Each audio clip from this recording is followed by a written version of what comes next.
Fala pessoal, tudo bem com vocês? A gente está começando mais um Área Bitcoin Podcast hoje. Eu sou a Cacá, Carol está aqui comigo, nós somos as fundadoras da Área Bitcoin, uma escola de Bitcoin, então se você quer aprender tudo sobre Bitcoin, esse aqui é o lugar. E pessoal, no episódio de hoje a gente vai ser um pouco monotemáticas, assim, porque tá todo mundo falando sobre o que está acontecendo no Rio Grande do Sul, já faz uma semana que esses episódios de chuvas, de enchentes estão ocorrendo no Rio Grande do Sul.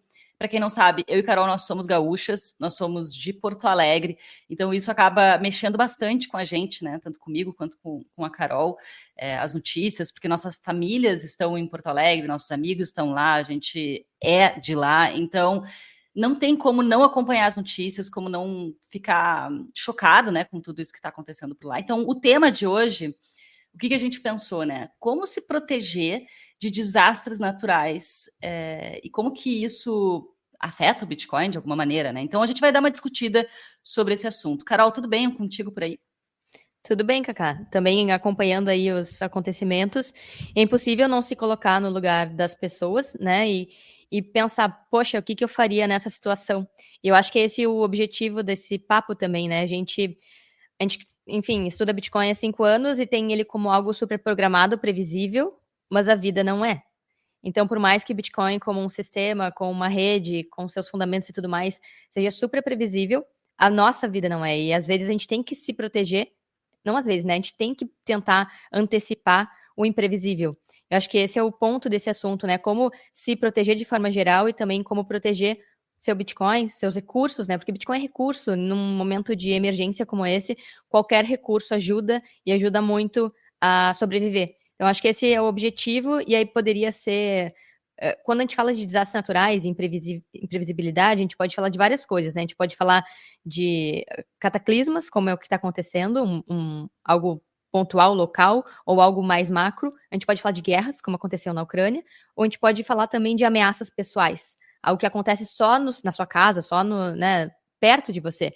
Então, acho que esse papo ele vai percorrer várias dessas situações que as pessoas podem tentar antecipar e tentar se prevenir caso um dia se depare nessa mesma situação. Com certeza, Carol, até porque eu imagino, né, que quem não é do Rio Grande do Sul, não está no Rio Grande do Sul, olhando toda a situação, deve estar se questionando o que eu faria se acontecesse comigo, né, ou no meu estado, porque muitas pessoas do Rio Grande do Sul não imaginavam que isso ia acontecer. A maioria não imaginava que isso ia acontecer.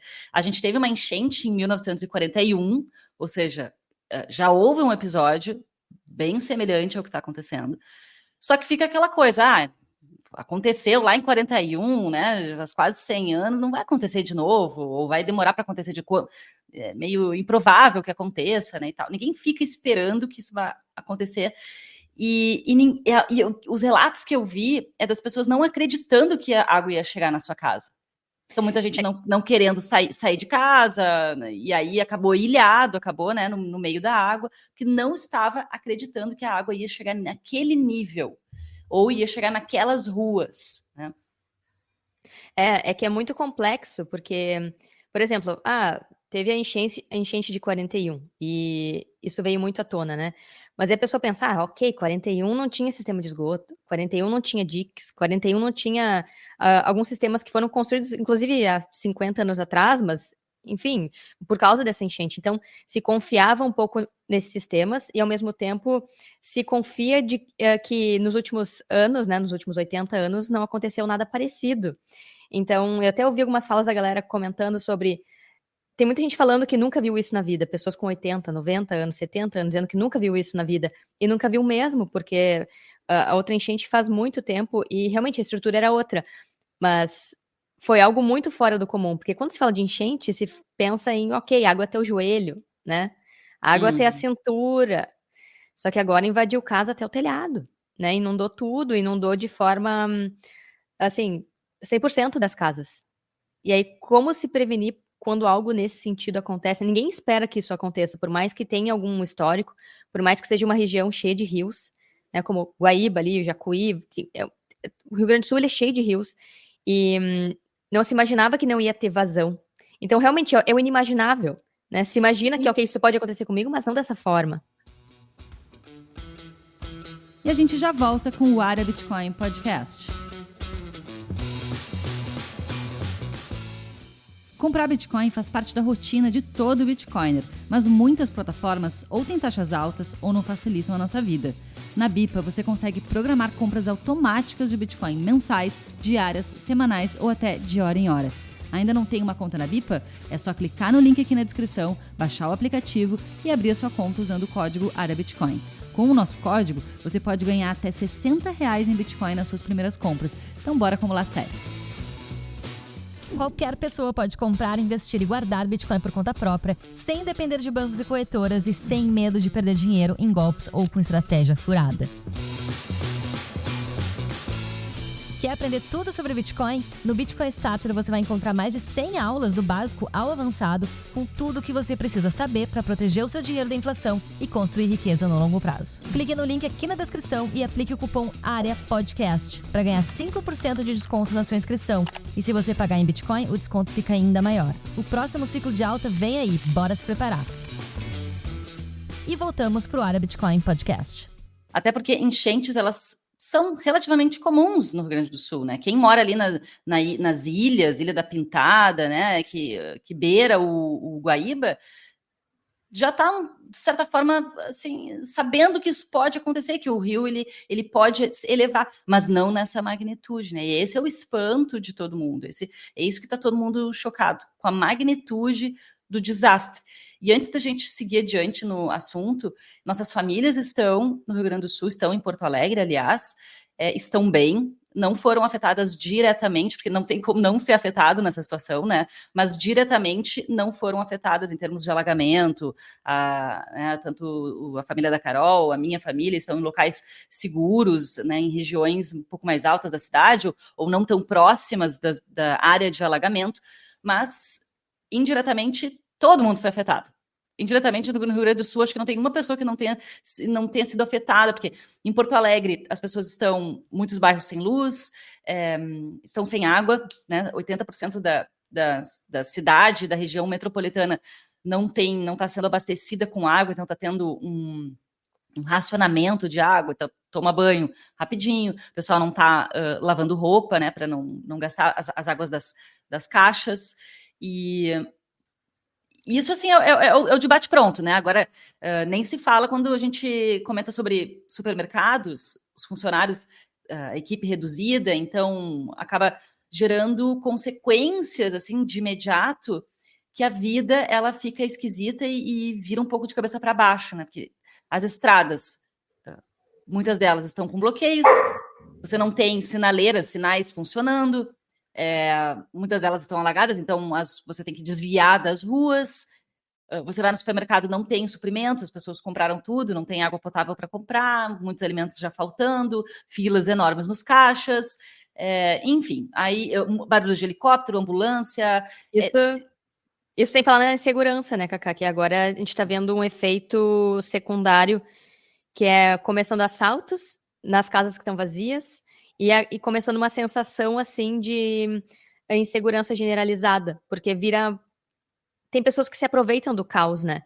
E aí esse é um efeito que também afeta todo mundo, como você estava falando, além da falta de suprimentos, de água, de condições básicas, começa uma sensação de insegurança absurda, porque a gente tá vendo aí a galera entrando nas casas, a galera, inclusive, roubando botes, jet skis e saqueando os supermercados. Recursos de abrigos, de supermercados, de estabelecimentos que estão fechados. Então, é uma situação muito delicada, muito complexa, e que a gente, enfim, a gente não tem como imaginar essa cascata de eventos, né? Porque pegou o estado inteiro. A gente já viu várias enchentes que pegam regiões pontuais, né? Uma cidade ou outra. O grande problema dessa situação é que está afetando o estado como um todo, direta ou indiretamente, como tu falou. Então, são muitas pessoas, são muitas regiões. É muita equipe de resgate envolvida, tanto de voluntários quanto oficiais, e muitas pessoas aguardando a água baixar. Então, também tem esse efeito secundário, né? Até quando vai tudo isso? Porque a água ela não baixa imediatamente. Ela baixa em 15, 20, 30 dias. O próprio aeroporto Salgado Filho anunciou que vai fechar, vai reabrir só daqui 30 dias, início de junho, praticamente. Então, olha quanto tempo a situação ela é arrastada, né? Porque não sei se a galera sabe, essa região metropolitana, Rio Grande do Sul ali, tem uma grande lagoa chamada Lagoa dos Patos, e ela que escoa toda a água que vem desses rios a hidrografia de todo o Rio Grande do Sul, escoa para essa lagoa e daí vai para o mar. E como tá tudo em cheia, né? Tá demorando muito para escoar. E agora tá começando a pegar os municípios do sul do estado. Começou no norte, na Serra, pegou agora a região metropolitana, mas o centro, e agora toda essa água tá indo na direção sul. Então é um problema que tá afetando o estado inteiro, e é uma coisa meio o efeito dominó, né? Um efeito dominó, parece um tsunami que começou lá no passando, né? norte e vai passando. Enfim, é uma situação complexa que afeta muita gente. E, enfim, acho que agora a gente pode ir para os pontos mais a ver com Bitcoin, que é o que a gente fala mais aqui no canal, né, Cacá? E como que é, enfim, quem não tá na situação ou quem tá na situação pode se prevenir, se precaver e se proteger, inclusive seus recursos, né, inclusive Bitcoin. Sim, isso foi uma das primeiras coisas que a gente também pensou, assim, quando todo esse cenário começou a se desenhar na semana passada. Uma das coisas que a gente pensou, puxa, será que a gente tem seguidores, pessoas que nos seguem, que são do Rio Grande do Sul? A gente sabe que a gente tem. Será que essas pessoas estão bem, estão a salvo? Como estão, né, essas famílias, a casa? Será que está tudo certo? E o outro pensamento que veio na sequência, será que essa galera tinha Bitcoin e conseguiu salvar a seeds, conseguiu salvar a hardware, né? Isso foi um outro pensamento que nos veio. Como que a gente pode ajudar as pessoas a se proteger nesse tipo de situação? Primeira pergunta, Carol, para a gente chegar lá, desastres naturais, eles afetam Bitcoin como rede? Boa. Só se for um desastre natural que pegue todo o planeta Terra. Porque, lembrando, né, vamos partir para os fundamentos. Bitcoin é uma rede descentralizada, então tem nodes espalhados ao redor do planeta inteiro, e tem inclusive um node, um satélite da Blockstream, girando ao redor da Terra, que tem cópias da blockchain Bitcoin. Então, para que a rede Bitcoin seja afetada, teria que afetar o planeta como um todo. E aí é muito curioso tudo isso, porque a gente está acompanhando várias doações sendo feitas em Bitcoin. A Bitcoin aqui de Rolante está recebendo doações, ajudou ali, vai ajudar o hospital e ajudou durante a enchente, que quando começou lá, o Rolante é um pouco mais acima aqui em relação a Porto Alegre, mas a gente já viu isso tantas vezes, né? A gente viu no Bahamas em 2019, quando teve um ciclone que passou por lá. Bitcoin chegou muito rápido quando o sistema bancário estava fechado, por exemplo. Aqui no Brasil a gente tem o Pix, a gente está vendo muitas doações sendo feitas através de Pix, mas se não fosse o Pix, as pessoas talvez não teriam acesso a recursos, porque os bancos estão todos fechados, né? E com o Bitcoin, as pessoas teriam acesso, só porque não é tão difundido, as pessoas não estão acostumadas a fazer doações em Bitcoin, mas Rolante Bitcoin aqui está mostrando como sim é possível. Então, Bitcoin é um ótimo recurso, não só para preservar a riqueza mesmo em situações limítrofes de políticas monetárias autoritárias, mas até em momentos em que a situação geográfica local ameaça os seus recursos, né? E como recursos também podem chegar de forma mais rápida nas pessoas. Então, só queria fazer esse parênteses, Cacá, como Bitcoin como rede sobrevive a desastres naturais, teria que ser algo planetário, e aí como a gente está vendo no Rio Grande do Sul, né? Tá tudo fechado. Não tem muitas... Como que as pessoas sacariam dinheiro de papel? Ou acessariam sua conta bancária? Ou movimentariam grandes valores sem o gerente ali dando autorização para que a pessoa movimente, se os bancos estão todos fechados, né? Por exemplo. Então, o Bitcoin é uma ótima forma, porque é uma rede que está descentralizada, mesmo que o problema seja local, no Rio Grande do Sul, Porto Alegre, ou qualquer outra região que passe por um problema similar, a rede está funcionando. Então, as transações estão acontecendo. Se você quer fazer uma doação em Bitcoin para um parente que está numa situação complexa, por exemplo, cidade de Canoas, está ilhada, só tem uma estrada que chega lá. Se tem alguém que aceita Bitcoin como doação nessa cidade, ela consegue ter recursos para trocar por necessidades básicas naquele momento. Água potável, que é uma grande necessidade, fralda, produto de higiene, por exemplo, comida. Então, a rede Bitcoin segue funcionando. Então, a rede Bitcoin é muito resiliente a esse tipo de evento e pode sim, inclusive, contribuir, colaborar e ajudar as pessoas nessas situações, né? Então, respondendo a tua resposta, não, Bitcoin não é afetado. Respondendo a minha pergunta. A tua pergunta. E eu vi também, primeiramente, muitas pessoas, vamos falar da parte boa também, né? Muitos voluntários trabalhando no Rio Grande do Sul, muitos amigos nossos, inclusive, estão nas linhas de frente, arrecadando roupa, comida, medicamentos, levando para essas pessoas que ficaram desabrigadas. A gente está acompanhando esse trabalho lindo que os voluntários estão fazendo lá, nossos amigos estão fazendo lá, nossos familiares também estão ajudando. E, primeiramente, os Pix foram os mais utilizados, né? Então, a gente vê muitas pessoas disponibilizando seus próprios Pix para receber ajuda. E já faz coisa de 2 dias que o próprio governo do estado também disponibilizou um SWIFT. Começou uma necessidade de pessoas de fora do país querendo fazer doações e não sabiam como, porque o Pix só aceita reais. Como que se faz doações de quem mora no exterior, como é que faz doações para o Rio Grande do Sul? Então, com Bitcoin, isso não é um problema. Via Lightning, é na hora, as pessoas já poderiam estar recebendo, né? Podem receber satoshis, podem receber Bitcoin de forma imediata, de qualquer lugar do mundo. Não precisa ter reais, é só ter Bitcoin e enviar para essas pessoas que estão precisando. Lá em Rolante, por exemplo, eles estão disponibilizando um endereço on-chain e também Lightning para receber de qualquer lugar do mundo. Quem quiser, que está nos Estados Unidos, no Japão, na Europa, que quer ajudar, pode ajudar. Então, esse é um ponto bem importante, Carol. O Pix está sendo utilizado, foi o método óbvio, assim, na hora que as pessoas ali disponibilizaram para o Brasil inteiro poder ajudar, para quem quiser ajudar. Agora, quando se trata de doações internacionais, o Pix ele não funciona. Não funciona. E aí a gente parte para o SWIFT. Quando a gente parte para o SWIFT, a gente está falando de taxas e a gente está falando de uma demora da ajuda. Porque às vezes demora 2 dias para o processamento bancário acontecer. Quando a gente fala de rede Bitcoin, via Lightning, é na hora. Quando a gente fala on-chain, pode levar 10 minutos, pode levar 1 hora. É muito mais rápido de ser feito e de forma global. Então, a ajuda, ela chega muito mais rápido. Sim. Imediata. A grande questão é as pessoas verem Bitcoin como uma ferramenta para isso, né? Em Rolante tá rolando, então a gente tá vendo que lá tá sendo fácil de receber as doações. Muitos Bitcoiners doaram para lá. A gente viu o Ricardo, a galera agradecendo as doações dos Bitcoiners, mas me parece que as pessoas que não estão conectadas ao Bitcoin não enxergam como ferramenta, né? Aí tem a questão da volatilidade também, né, Cacá? Eu acho que nessa situação, a pessoa ela não quer também ficar exposta à volatilidade, mas também não percebe que, ok, é volátil, mas vai receber na hora, muitas vezes, de quem está fora do Brasil, de um parente que está fora do Brasil, de um amigo que está fora do Brasil. Então tem essas questões, né, quando a pessoa está numa situação de fragilidade, às vezes nem lembra que isso é uma possibilidade, né? Mas, Carol, eu acho que é importante a gente comentar que a gente não está falando aqui de uma coisa ou outra, né? Das doações serem só em Bitcoin, não é isso. O Pix, obviamente, numa situação de emergência, você acaba recebendo doações por Pix e toda a região ali, as farmácias, os supermercados, vão aceitar moeda Fiat. Né? Então, rapidamente você consegue receber as doações, já ir no supermercado, já comprar os mantimentos, o que precisa para ajudar as pessoas. Eu acho que, principalmente, assim, quando você fala de doações globais, aí você tem um acesso muito facilitado em comparação a um SWIFT, por exemplo. Total? Não, 100%. E a gente já viu isso, então, como a gente falou, né, no início, não só em situações como essa, agora no Rio Grande do Sul, de enchente, estrada, cidade ilhada, sem acesso, mas também na guerra da Ucrânia, que os bancos todos fecharam, os sistemas financeiros fecharam, teve sanções, e a galera só conseguiu comprar capacete, colete à prova de balas para proteger a população através de doações internacionais, através de Bitcoin. A gente falou com a Lúdia, né, a Ludmilla, e ela, justamente, ela foi uma dessas pessoas que estava lá na linha de frente ajudando a arrecadar doações, porque só Bitcoin funcionava nesse tipo de situação.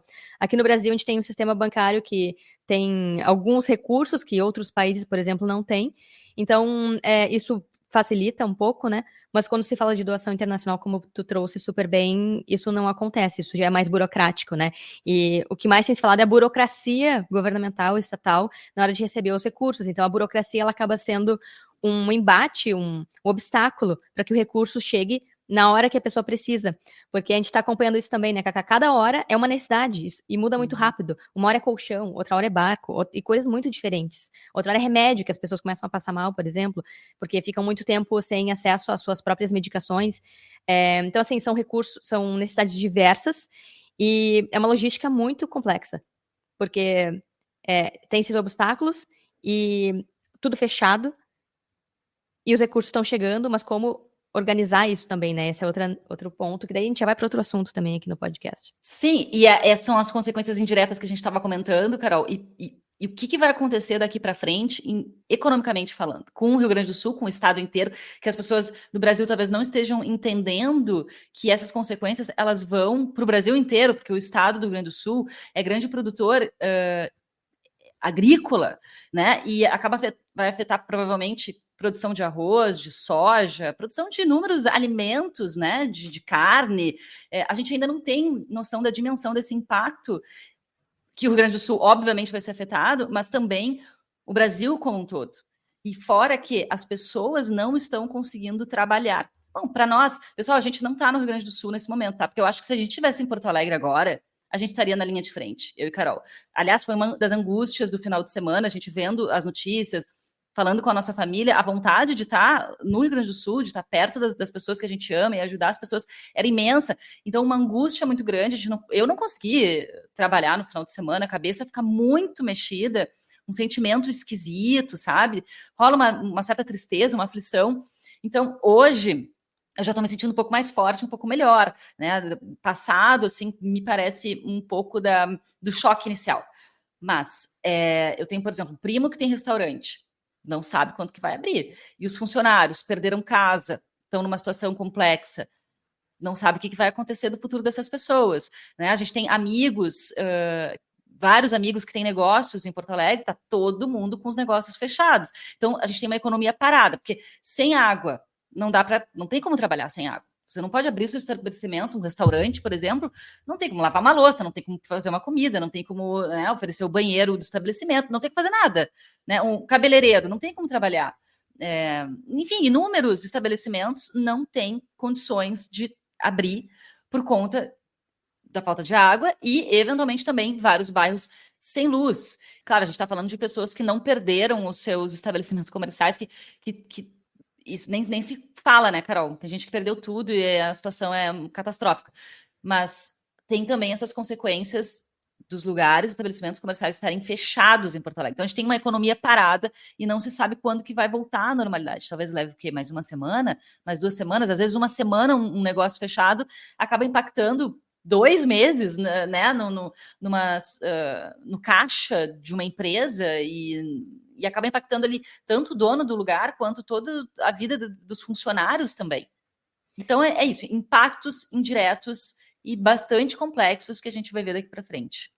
Sim, e aí tem 2 fatores, né? O primeiro é que o Rio Grande do Sul já é um estado bastante endividado, então isso tende a piorar, né? Mas para mim o principal ponto, assim, que vai afetar o Brasil como um todo é a inflação. Porque a gente vê a inflação por oferta e demanda, né? A oferta excessiva de dinheiro acaba gerando uma desvalorização da moeda. Só que aí a gente começa a ter também, como tu falou, né? Destruiu a lavoura de vários produtos, arroz, soja, trigo, carne, produtos que o Rio Grande do Sul é forte e produz para o Brasil inteiro. Isso gera uma escassez de produtos, e a escassez de produtos gera o quê? Elevação de preços. E aí, a gente tem uma força inflacionária dupla.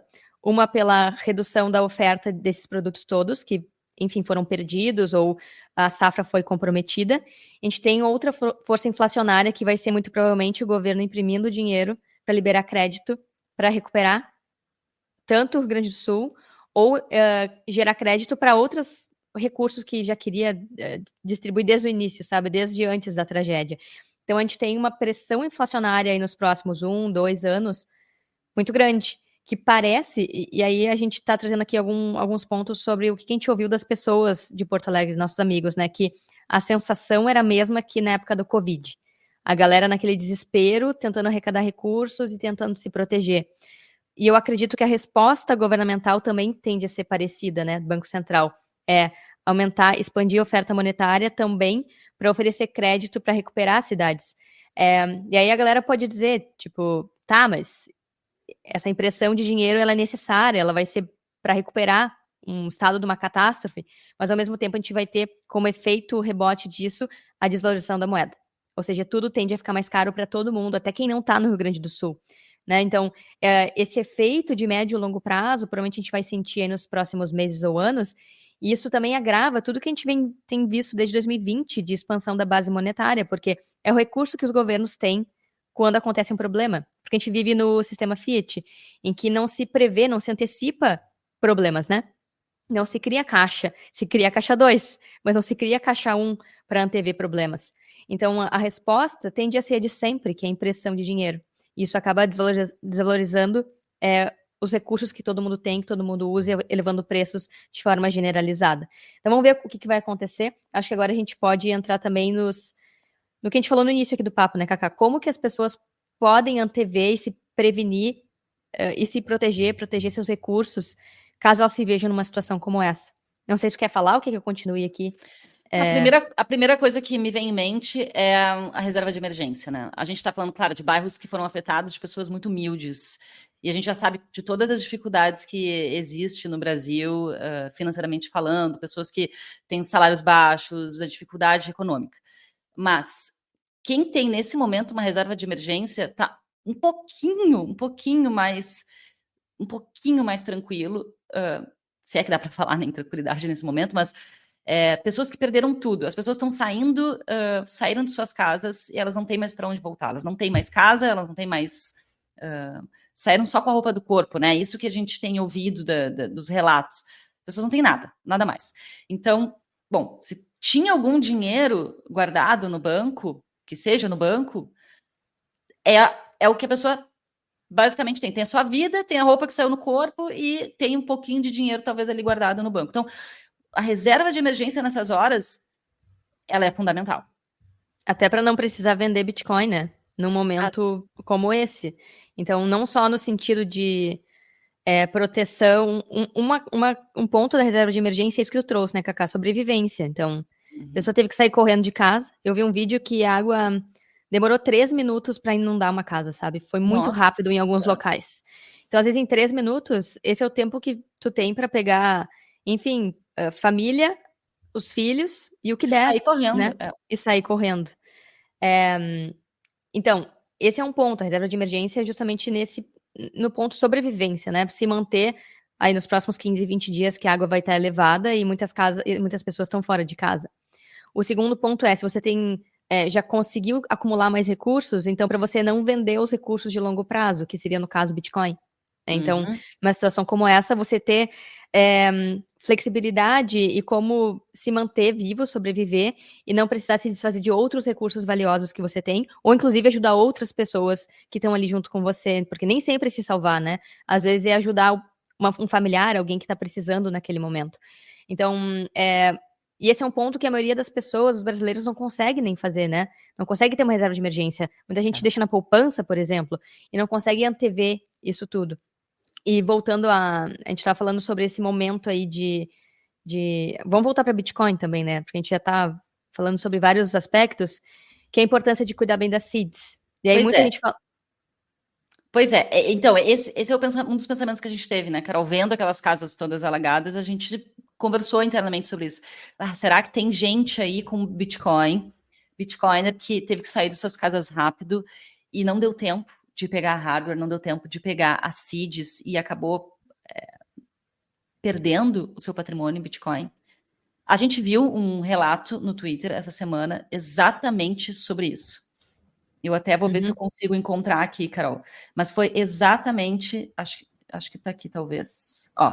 Ex-colega de trabalho perdeu todo o seu patrimônio em BTC. Teve sua casa inundada no Rio Grande do Sul. Está em viagem, ou seja, a pessoa não estava no Rio Grande do Sul, a casa inundou e não deu tempo de salvar nada. E deixou o hardware wallet e as 12 palavras lá. Sim. Que situação, né? Além de perder a casa, perdeu o patrimônio, enfim, perdeu a casa, perdeu o lugar onde mora, perdeu tudo que tinha dentro, ainda perdeu o patrimônio em Bitcoin. Como resolver essa situação? Como prevenir essa situação, Carol? Boa. A gente está falando de armazenamento, então, né? Armazenamento geral, assim, armazenar Bitcoin. Então, assim, a gente tem que mapear os riscos, né?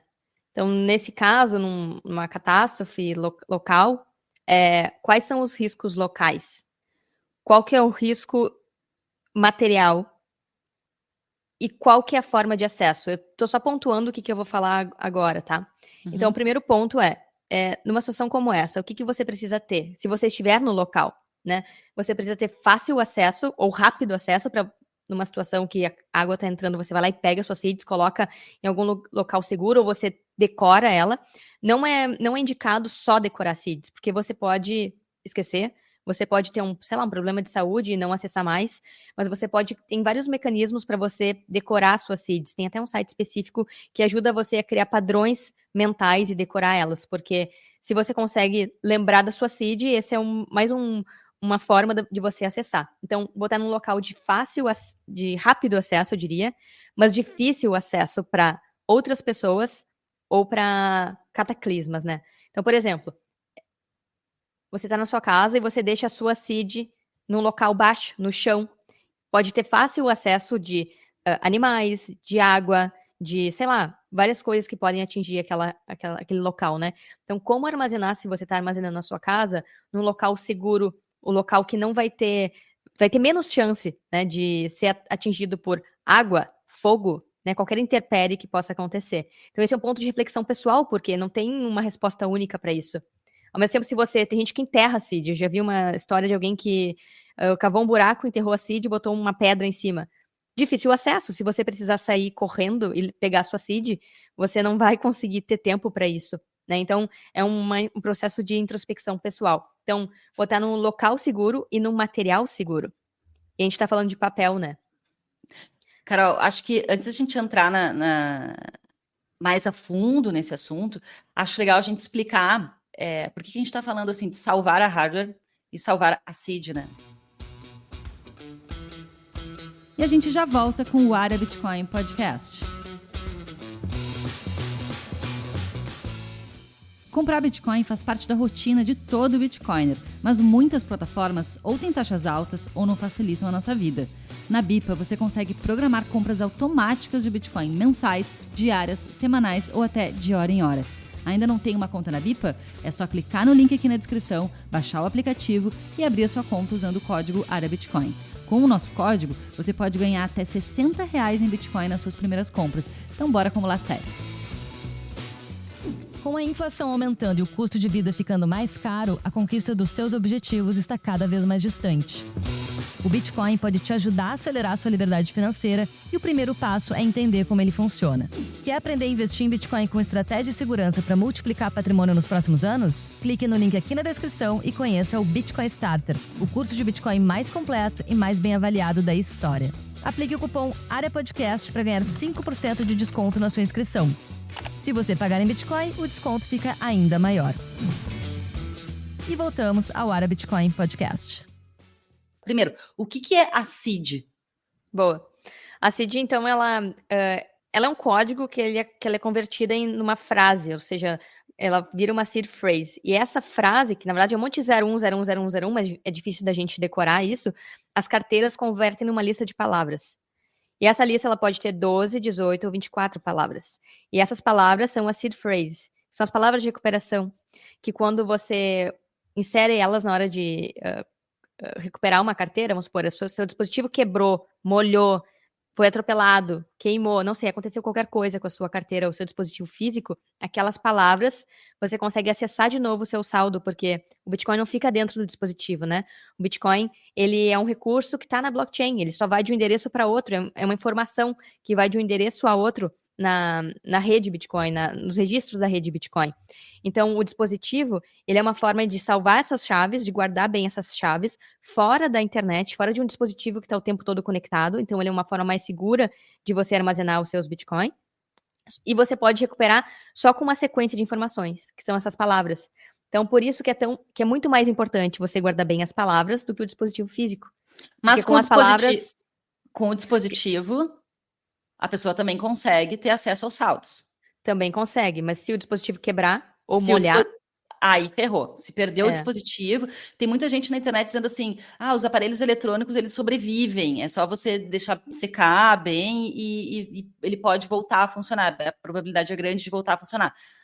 Mas a gente está falando de uma enchente com muita correnteza, então pode ter danificado, né, a hardware, a gente não sabe o que pode ter acontecido. Então, nesse caso, com a seed, você consegue recuperar em outra carteira. E não precisa ser uma hardware, pode ser uma hot wallet, uma carteira no celular, no computador, pelo menos provisoriamente, para você ter acesso, né? Ou enviar para outro endereço, e aí você consegue, enfim, gerenciar o seu saldo e não perder o acesso a ele. Por isso que as palavras são muito mais importantes, porque você recupera em qualquer carteira. Porque Sim. você permite que qualquer carteira tenha acesso ao seu endereço onde o seu saldo tá. Então, por isso que as palavras são super importantes. E é por isso que a gente tá falando, a gente tá falando que existem várias formas de você armazenar, né? Você pode ter o seu saldo no endereço single sig, ou seja, com uma única lista de palavras, ou você pode ter várias listas de palavras. E é por isso que armazenamento e refletir sobre armazenamento é super importante. Geralmente, quem começa no Bitcoin faz um endereço único, né, com uma lista de palavras. E essa única lista de palavras, ela vai ser o maior fator de risco, porque você tem que cuidar bem dela. E as pessoas podem achar que isso é ruim, né, armazenar Bitcoins só com uma lista de palavras, mas é justamente essas palavras que dão soberania, que fazem com que ninguém consiga roubar, confiscar ou meter a mão no seu saldo em Bitcoin. E isso traz autorresponsabilidade. E por isso que é tão importante esse papo, porque quando você é soberano e você tem autorresponsabilidade sobre o seu saldo, você que tem que antever tudo que pode acontecer. E é por isso que a gente está trazendo esse assunto agora, porque isso é autogestão, isso é autorresponsabilidade, que é o que Bitcoin traz. Ninguém vai recuperar o saldo para você, só você. Então, por isso que antever qualquer questão que possa acontecer com o seu Bitcoin é super importante. Quer comentar alguma coisa? Sim, geralmente, quando uma pessoa compra uma carteira hardware, ela vem com um papelzinho, tá? Eu vou só mostrar aqui, mas ela vem com um papelzinho, tá? Para escrever as 12 ou 24 palavras nesse papel. Vocês estão aqui, claro, quem está nos escutando não vai ver, né? Mas quem está vendo pelo YouTube vai ter condições de entender do que eu estou mostrando aqui. Esse papel, ele é um papelzinho assim plastificado, um papel couché brilho assim, mas isso aqui, gente, numa água se desmancha em 3, 2, 1. E aí, essa é uma coisa bem questionável, né, Carol? Principalmente vendo essa situação acontecer. As pessoas não imaginavam que a água ia entrar dentro da casa delas, muitas não imaginavam que tudo isso ia rolar. E aí a gente está falando de um papelzinho que se desmancha facilmente na água. Como resolver essa questão da CID anotada num papel? Existem outros recursos para isso, né, Carol? Não precisa anotar somente no papel. Aliás, Sim. Eu acho até que as carteiras deveriam mudar esse sistema. Eu não acho. Eu não acho. Sabe por quê? Tu não acha? Não, porque, na verdade, é a pessoa que tem que refletir. Pensa só. Esquece a situação da enchente. Pensa numa situação de guerra. Teu país está em guerra e tu quer sair, tu não consegue levar tua casa, tu não consegue levar barra de ouro, tu não consegue levar ações, tu não consegue levar recursos fiat para onde quer que tu vá. Com Bitcoin, com um simples pedaço de papel, tu consegue levar toda a tua riqueza, entendeu? Não, Então, nem precisa do papel. Se tu decora, tu não precisa nem do então. papel, digamos assim. Mas a maioria vai precisar do papel, entende? Sim. Até porque vai que eu bato a cabeça, esqueço, entende? Então, assim, o papel não é o problema. A questão é a pessoa antever o que vai acontecer. Por exemplo, não tô numa situação de risco agora. Ok, vou ter numa placa de metal. Existem várias placas de metal para você gravar que resistem a fogo, à inundação, à ferrugem, ao tempo. Então, existe esse recurso para você deixar paradinho na sua casa e sobreviver a intempéries, tá? Esse é um ponto. E são vários, tá? Não é só a placa de metal, não é a resolução de tudo. Então, esse é um ponto. Resiste a fogo, resiste a água. Mas se você precisa pegar um avião às pressas e sair do país, você vai usar o papelzinho. Você não vai levar a placa de metal, porque você vai passar no raio-x, e aí vão pegar o seu Bitcoin, vão pegar a sua CID, entendeu? Então, Não, por isso... Tá, mas é que eu quero proteger o pedaço de papel. Eu quero dizer, o papel não é o problema. A questão é, a pessoa tem que entender os recursos que ela tem. E aí vem, ok, placa de metal. Outra questão, tá? Multisig. É um outro recurso que a pessoa pode ter. Mas vai lá, tu quer comentar, tá se coçando pra comentar.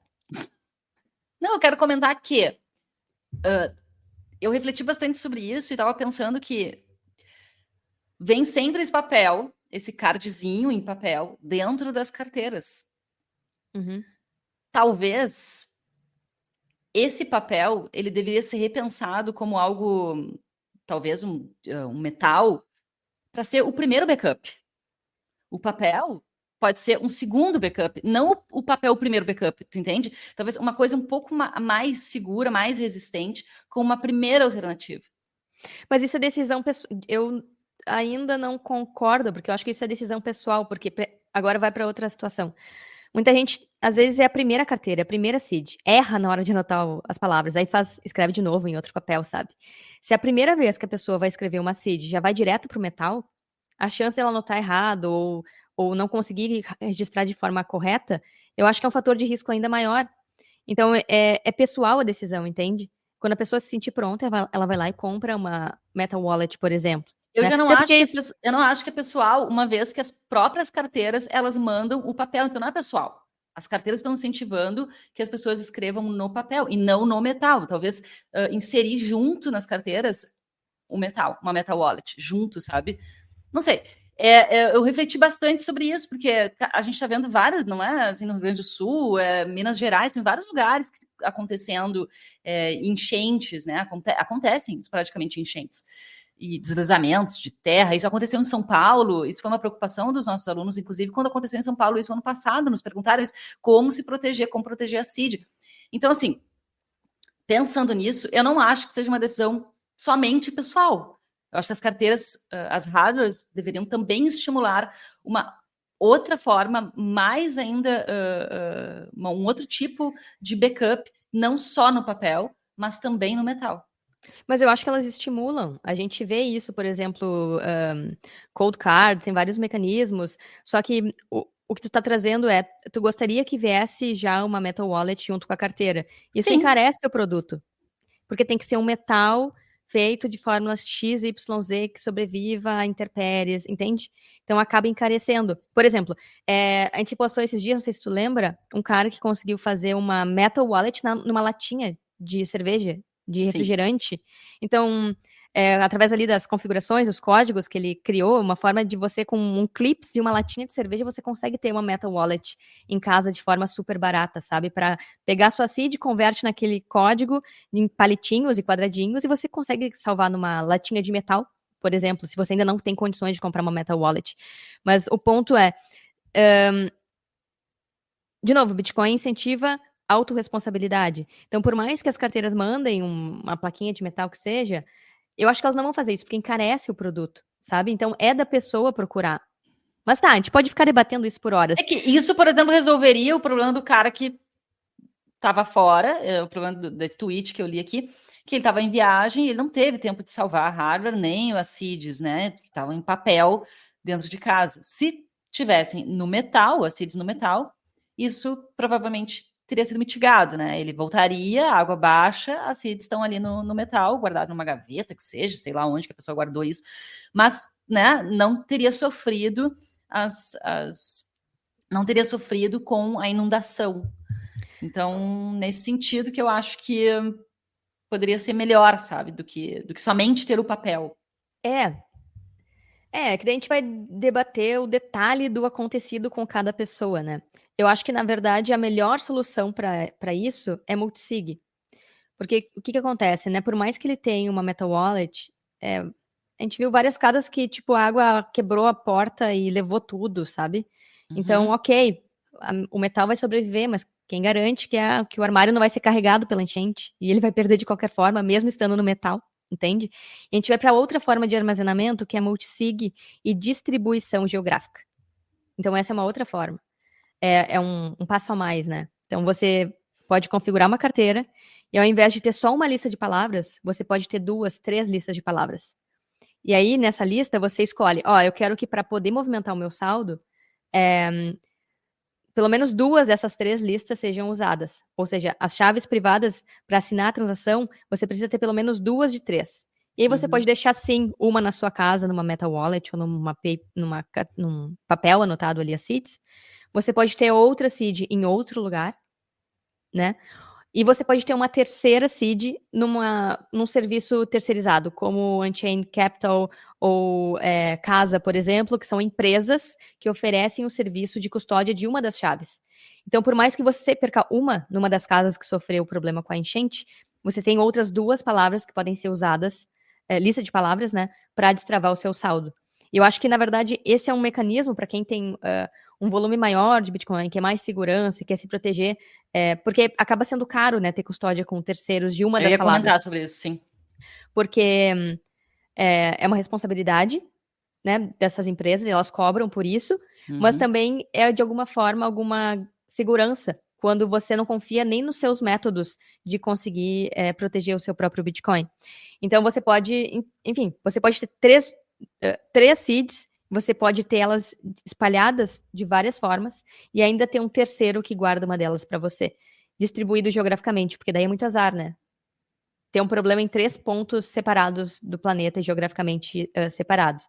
Então, essa é uma das formas também, né? Mas, por exemplo, se você tem uma multisig e todas as chaves estão no mesmo lugar, isso acaba sendo um problema também, né, Cacá?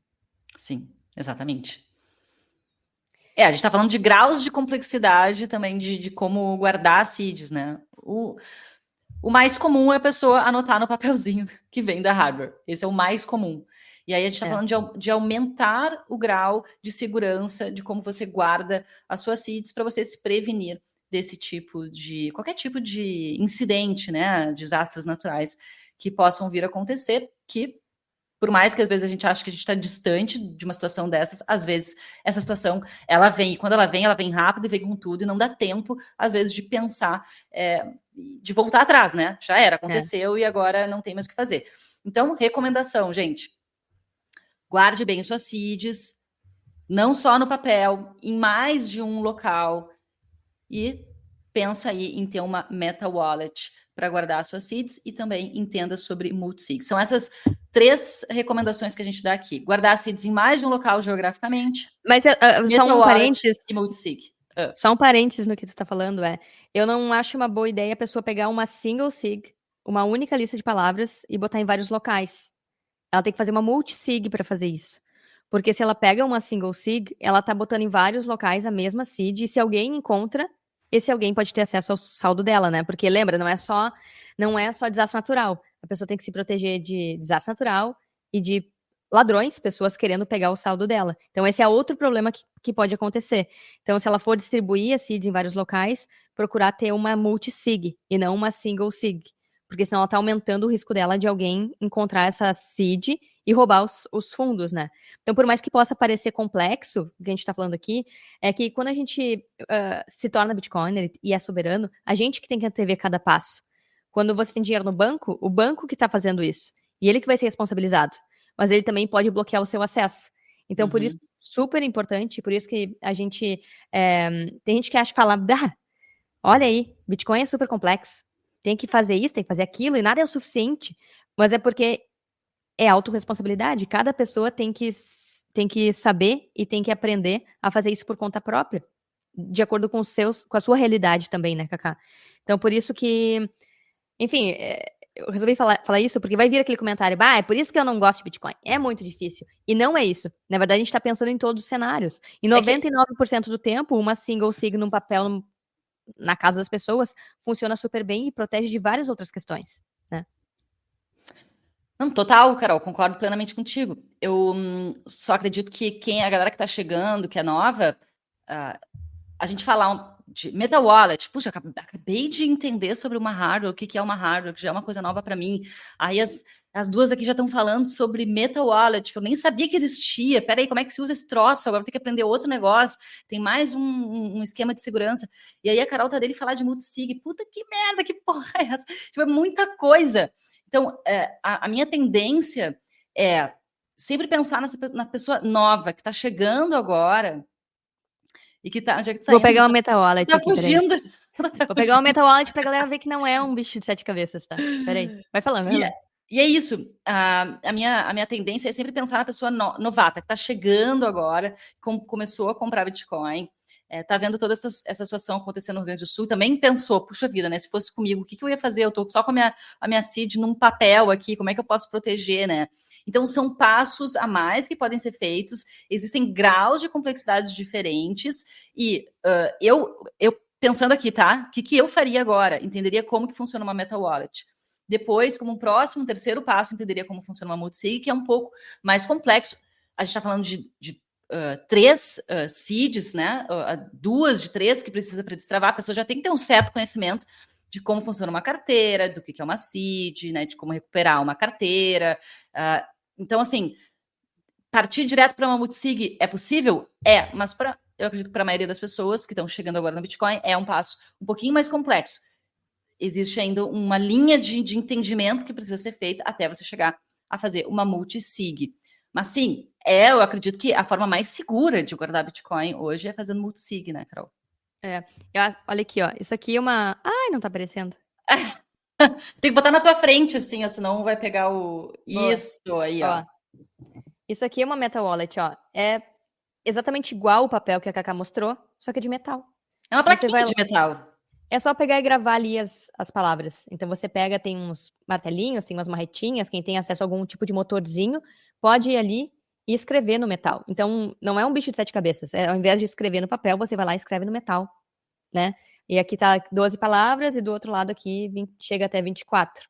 Tem até Meta Wallets que são de punch, né? Que você vai lá e faz uma espécie de QR Code. Então, ao invés de anotar as palavras, você só escaneia o QR Code com a sua carteira, ele vai automaticamente importar as informações da sua carteira. É um pouquinho mais complexo na hora de anotar, mas também é outra forma, também é um outro passo, né, de armazenamento. Então, ao invés de anotar as palavras, que é muito fácil de alguém tirar uma foto e copiar, você pode também gravar no metal o QR Code com a sua chave privada ou com um QR Code que resume a sua seed. Isso também é possível. Tem até na Jade, quando chega assim, tem ali os QR Codes da recuperação da seed através desse mecanismo. Então, assim, existem muitas formas, né, Cacá? A gente tá falando aqui de tudo isso porque cada vez mais existem diferentes mecanismos de recuperação do saldo em Bitcoin. Algo que não existe nos bancos. Você tem que ir lá pedir pro gerente, tem que bater na porta lá do banco e dizer, pelo amor de Deus, me dá meu dinheiro de volta, entende? Com o Bitcoin pode parecer complexo, mas só mostra como é muito versátil. Você tem inúmeras formas de armazenar de acordo com seu grau de entendimento, familiaridade, preferência, a situação que você está passando. Então, isso não é sinal de complexidade, mas de versatilidade de formas de acesso ao seu próprio dinheiro. Acho que para mim esse é o resumo, né? Existem muitas formas de se proteger. E o ponto é esse, antecipar problemas. Então, é um exercício pessoal de cada pessoa. Como antecipar aos riscos que você está exposto na sua região, no seu local, e como prevenir. Boa, é isso aí, Carol. Pessoal, espero que quem está no Rio Grande do Sul, espero que todos fiquem bem. A gente vai deixar aqui embaixo desse episódio alguns endereços, né? Umas recomendações de alguns lugares, caso você queira ajudar, queira doar, de pessoas confiáveis, que a gente sabe que estão fazendo um trabalho legal na linha de frente lá no Rio Grande do Sul. Voltamos no próximo episódio. Espero que até lá esteja tudo um pouco minimamente mais tranquilo, um pouco melhor, né, do que a situação que está agora. E é isso aí. Fiquem bem, cuidem das suas seeds e até mais.